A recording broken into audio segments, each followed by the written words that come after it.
So we've come to it. Finally, the video I've been talking about.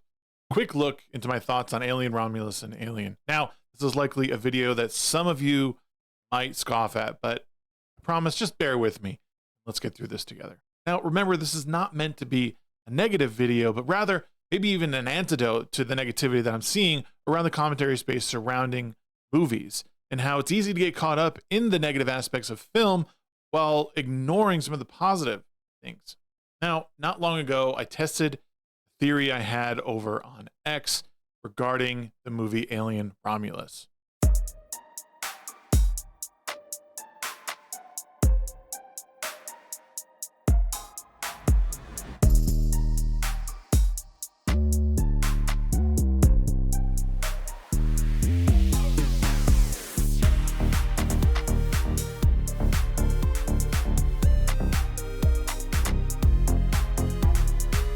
And after watching Alien Romulus for the second time, I decided to sing some minor praises about the movie in general. Now, however basic this praise was, it was still met with the generic, "How could you? WTF, Shags? What's going on? What do you mean? How could you like such a movie?" Now, this reaction didn't surprise me, but I wanted to be sure that that was going to be the reaction by and large. Don't get me wrong, I definitely received the generic likes on the tweet, but a lot of it was meant with, "Didn't you see so-and-so's review? What did you disagree with?" And my response was, they're right. Quite honestly, if someone reviewed this and didn't like it, I suppose that's their right to not enjoy the movie or discover some of the negative aspects of it, because it's not a perfect movie. Alien Romulus is filled with things that I didn't necessarily agree with, things that were okay, just not done well, bad acting, just sort of regular thing that comes across movies. But here's the thing.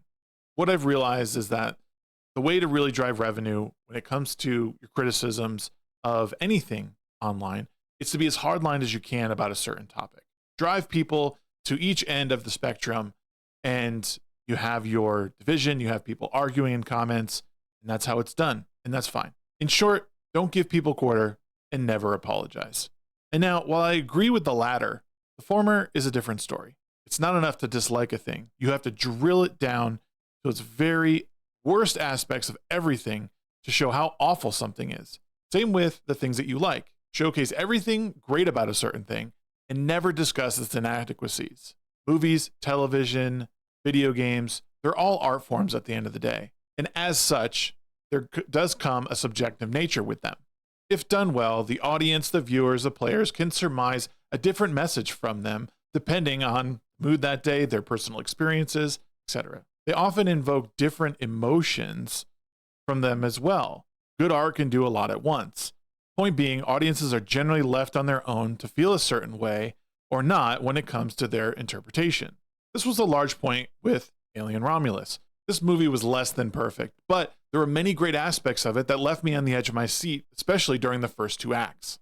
Not the least of which was a return to the horror aspects of this franchise. The brilliant sound design, or even lack thereof at times, was what really did it for me here. And I would be surprised if this movie didn't win an award for it.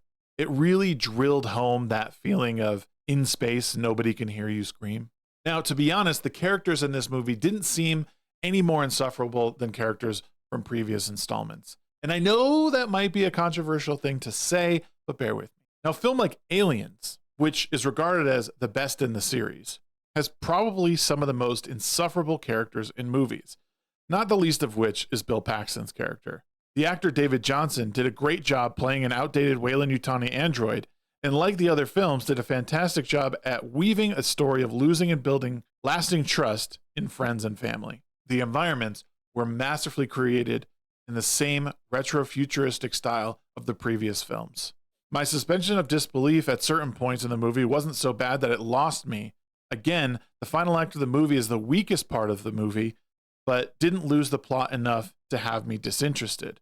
This film bridges the gap between Alien Covenant, and it goes into more depth of the Black Goo, the engineers, and Weyland-Yutani's place in all of it. Space is a vast expanse, and with a now spacefaring species spread out in the stars, it's easy to see how directives and missions can be lost, forgotten, or even left behind. I mean, let's be real. Corporate secrets exist, and the Weyland-Yutani Corporation is no exception to that. And I've always thought that this background here on the Romulus and Remus stations is the perfect example of that. There's plenty to discuss and critique surrounding Alien Romulus. But I'd levy a lot of that same criticism at Alien, the very first installment. If I were to look at it now with a similar attitude as other critics, it would go something like this. In space, nobody can hear you scream, right? And I guess nobody can see you use your brain either. Convenient it is for everyone to break protocol all of a sudden. Sure. You know, their friends are hurt. There's a face hugger. There's an alien parasite wrapped around your face. But hey, let's just open the doors real quick, right? Blast off and reconnect with our ship without having any understanding of this thing, even though it already fell off. You know, like, forget about it. Forget about it. In the follow-up film, Aliens, that they don't use them and that they should just be walking right down the street for them. Speaking of fine, Ash just suddenly malfunctions. Oh, sure. I mean, I guess Aliens, the movie follow-up, just happens to explain this away as a kind of a throwaway line. Oh, you know, the Ash models, they just seem to malfunction. That was an older version. Who cares? But, you know, luckily, you know, again, in space, things just need to happen to advance the plot and just to tell everyone else what else is going on, even though the audience already saw what the directives are. Not forget about the goddamn cat. That thing's just roaming around, lost, and every single person seems distracted and wants to get it back. But I guess you need the carrot to dangle in front of people to keep them chasing their tail as this murdering, chest-bursting alien is just roaming the ship, right? Would this even, like, is it even possible that people would be distracted by a cat at this point? Would adrenaline not be pumping so fast through your body that it wouldn't even strike you that there's another cat around in space? Why would there be a cat? Oh, I saw a cat. Must be an apparition. I don't know. There's an alien trying to kill us. That's more important. Now, what you just witnessed is how many critics approach movies today.